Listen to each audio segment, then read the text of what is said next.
চট্টগ্রাম কেন্দ্রীয় কারাগারের সাক্ষাৎ কক্ষের দৃশ্য এটি। বন্দি স্বজনের সাথে প্রাণ খুলে কথা বলছেন আপনজনরা।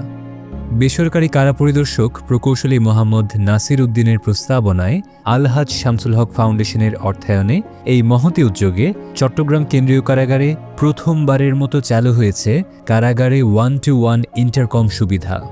আমার কাছে সরকারের পক্ষ থেকে কারা পরিদর্শকের দায়িত্ব আসার পরে কারাগারে ঢুকে খুঁটিনাটি বিষয়গুলো যখন দেখছিলাম, 2026-এ এসে এখনো কেন মাসে মাত্র 2 বার স্বজনের সাথে আমাদের দেখা করার সুযোগ থাকে, চিল্লায় কথা বলতে হয়, মনের কথাগুলো বলতে পারি না। একজন মা এসেছে তার ছেলের সাথে দেখা করার জন্য, কিছু কথাবার্তা বলবে, 15 দিন পর মাত্র একবার সুযোগ, 20টা মিনিটের জন্য সুযোগ পায়, কথাবার্তা বলতে পারছে না।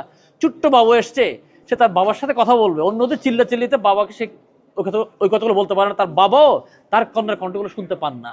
2026-এ কেন অবস্থা থাকবে? অথচ বিদেশে আমরা দেখেছি মাঝখানে আয়না দেওয়া আছে, দুপাশে ইন্টারকম, সুন্দর করে আরামসে কথা বলা শেষ হলে চলে যাচ্ছে। তো এই ইন্টারকম ব্যবস্থা কেন বাংলাদেশে আমরা বাস্তবায়ন করতে পারি না?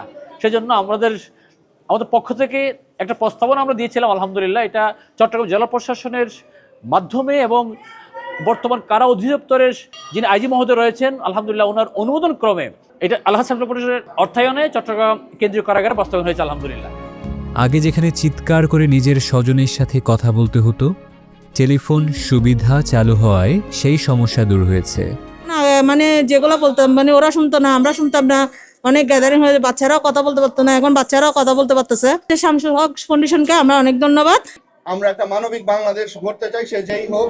আমরা তার অপরাধের বিচার আইন করবে, সেটা তার বিচারের জায়গায় বিচার করবে, কিন্তু এখানে যখন কারাগারে থাকবে তখন আমরা আমাদের যতটুকু সম্ভব তাদের প্রতি মানবিক হওয়া।